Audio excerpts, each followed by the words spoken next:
Okay, our last speaker of the day, and this is an important one. Based on your evaluations on some of the other field day or conferences, you wanted to learn more about financial management, legacy planning, things related to how the financial aspect of owning a woodlot, passing on a woodlot, managing a woodlot, how that might pertain to you and how you can take advantage of that in the future. So we have invited Mike Jodrey to come speak to us. Mike has spoken to us before. He's a popular speaker on a popular topic. Mike is a senior partner of Jodrey and Company Limited, a small business accounting and tax advisory firm in Shubenacadie, just down the road, and serves on the board of both Conform Limited and the Guild of Industrial, Commercial, and Institutional Accountants. Sounds like a good party there, Mike. Jodrey has provided accounting and tax services to both businesses and individuals for more than 30 years. Because his accounting firm is in rural Nova Scotia, many of his clients are connected to the forest industry, including many private woodlot owners. Jodrey's interest goes beyond the business of assisting woodlot owners with tax and estate issues. He also owns and operates a small hobby farm with a 300-plus acre woodlot in Carroll's Corner, just down the road. And he's just completed rebuilding an old Foley bell saw, small sawmill for personal use. So he's a hands-on woodlot owner and operator. So, Mike, thanks for coming. Come to the mic, please. Let's welcome Mike.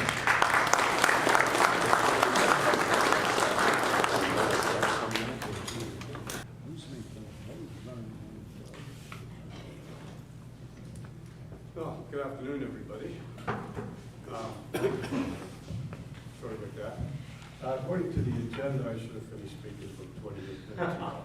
So I'm going to be as brief as I can. What's that? A little closer. Okay. I do own a woodlot. I'm actually the 6th generation of my family to own that woodlot. And there's been a few tax changes since my family took possession. We're going to talk about woodlot taxation and in more particular intergenerational transfers to our children and our grandchildren. And of course, by that we mean we want tax-free transfers. So, in order to understand how our woodlots are taxed and how they are viewed by the Canada Revenue Agency, and how they apply to the tax regulations, it's foremost important for us to understand just exactly what our woodlot might be.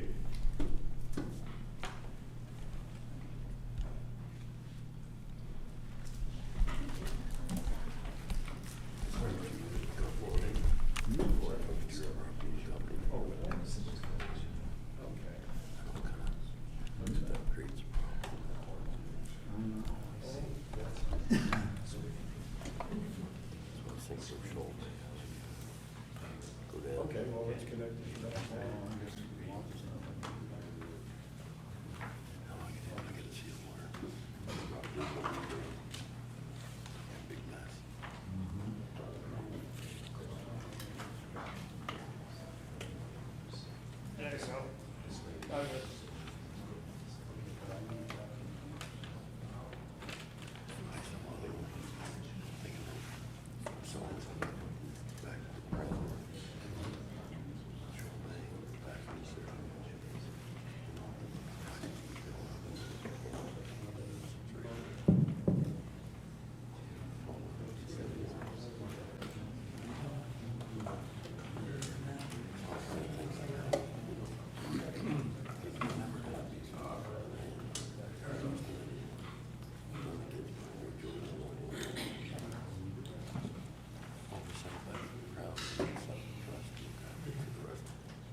Okay, so much for being brief. So, what you might have one of three different types of woodlots. I'm really sorry, guys, but this is.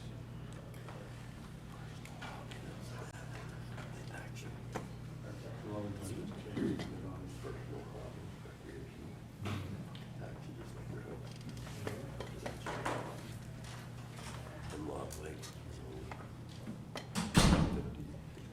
Okay, so the screen you can see there's three different types of woodlots according to CRA. You can have a personal, hobby, non-commercial woodlot. You can have a commercial, non-farm woodlot, or you can have a commercial farm woodlot. And on this screen, we have a personal hobby, non-commercial woodlot. You're going to have no reasonable expectation of a profit. This is just for personal enjoyment and recreation. Any revenues that you might generate would be from an isolated transaction, such as selling stumpies. Any revenues would be reported on account of capital, as a capital gain, and of course subject to normal capital gains rules. And any expenses that you incur on your woodlot, any losses that you have, are not deductible from other sources of income. They're just personal expenses. But what you might have, this is just, sorry guys.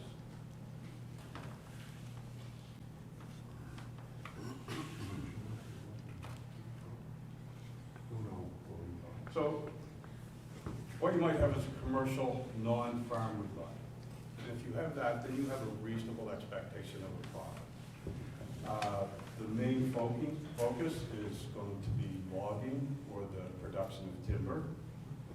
Any revenues that you generate are going to be reported using the accrual method of accounting, which basically means you're going to have to account at the end of the year for accounts receivable and for inventory.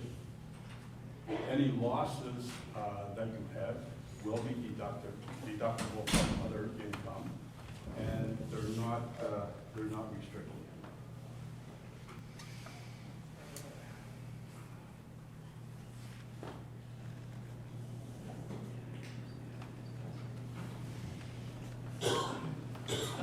There is no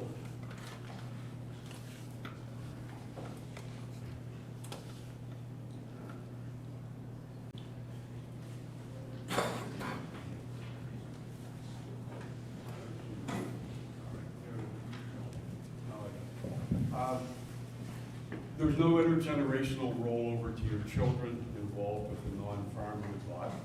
Although if your woodlot's incorporated, it is possible that you could have a capital gain exemption on the sale of qualifying small business shares.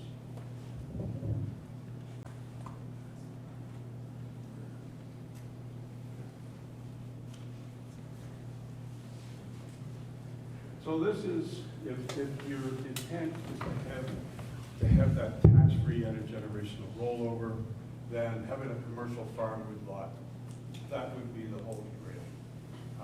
Like the non-farm woodlot, you're going to have a reasonable expectation of a profit.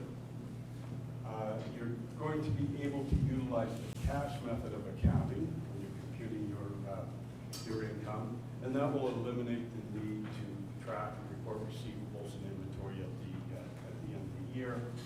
Income is income when you receive it rather than when you earn it. An intergenerational rollover to your children and your grandchildren will be available, but subject to certain tax regulations and rules, the most important of which will be following a prescribed forest management plan. There is a possibility for enhanced capital gains exemption, the same as a farm, but you must satisfy certain requirements, and farming must be the chief source of income. Your losses will be restricted. If you have any losses, they will be restricted farming losses if farming is not the chief source of income. There will be restricted to $2,500 plus one-half the losses in excess of $2,500 to a maximum of $17,500 in 1 year.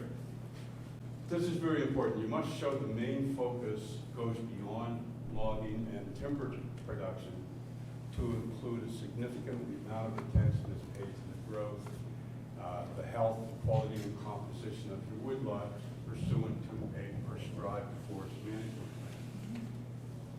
And it's very important that you should document all of your activity on your woodlot to prove that farm focus, either through a journal or a diary that you have created.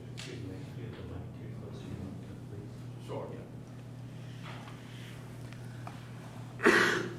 So, documenting your activities on the woodlot is important, but not just your harvesting activities, all other activities, silviculture, road maintenance, boundary line maintenance, continuing education, just walking through your forest lands to review damage that you may have from storms, because we've got a lot of pretty damaging storms just since Christmas.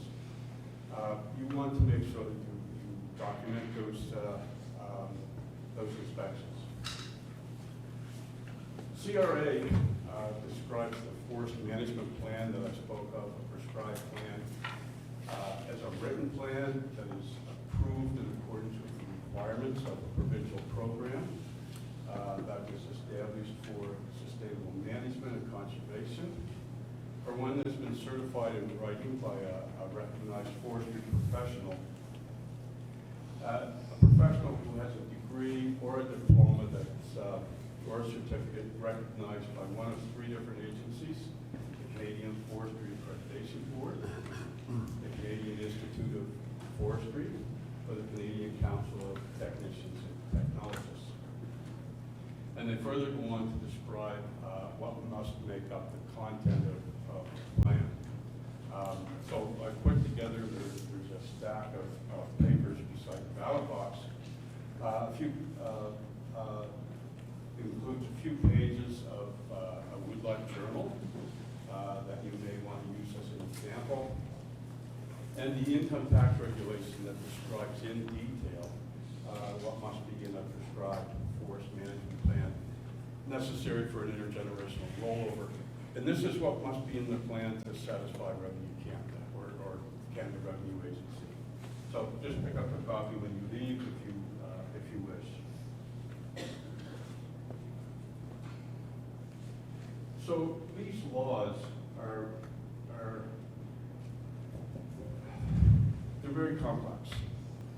The benefits and the tax savings to yourself, if you want to make this intergenerational transfer, can be very significant to either yourself or to your estate. But CRA is going to look beyond just having that management plan. They're going to look at how you approach this woodlot of farming business. What organizations do you belong to? What conferences do you attend, just like this one today? What courses you may take or have taken, such as the Lands and Forestry's woodlot management course. So it's really important to document all that so that should the need ever arise, you have the ability to prove it.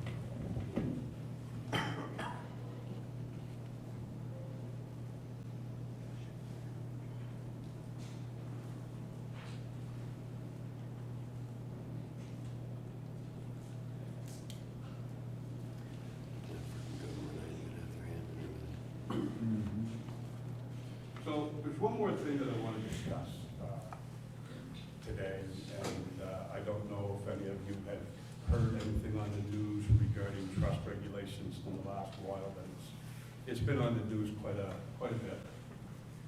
And that's a change in trust reporting requirements. And I know most of you are going to sit there and say, what does that have to do with my woodlot? And probably for a lot of you, nothing at all. But for some of you, it might have quite a bit to do with your woodlot, and you don't know about it. If you add the name to the deed to your woodlot, woodlot for estate planning purposes. And you're probably involved in what's commonly known as a bear trust. And a bear trust doesn't require a written trust document. Its existence depends on its various circumstances.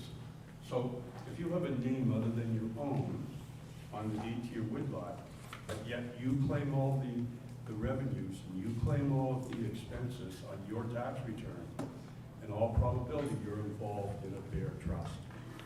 And when there's that other name on the deed, it can only be one of two things. You're either a co-owner or a trustee of the bear trust. And if they're a co-owner, then they should be claiming income and expenses just as you are yourself. So starting this year, 2024, it was supposed to start for 2023, and at the very last moment, CRA said, no, we're going to exempt 2023.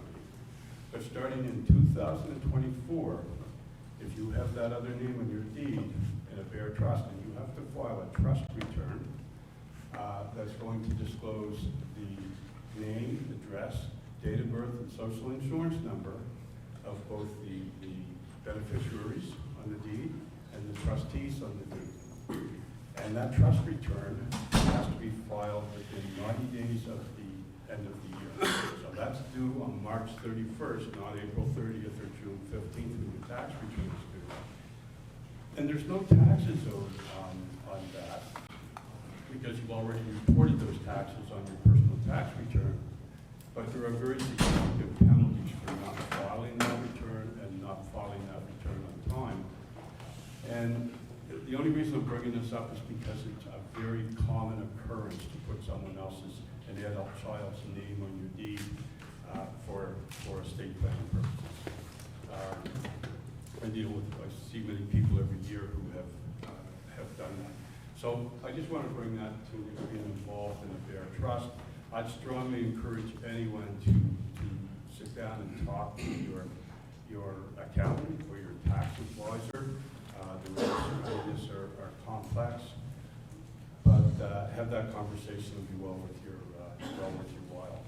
So, as I said, I've put some papers together here on the tax regulations concerning the prescribed management plan, copies of the Woodland Journal, so please help yourself. I hope that you found this interesting and you have found something of interest to take home with you today. Thank you very much for listening.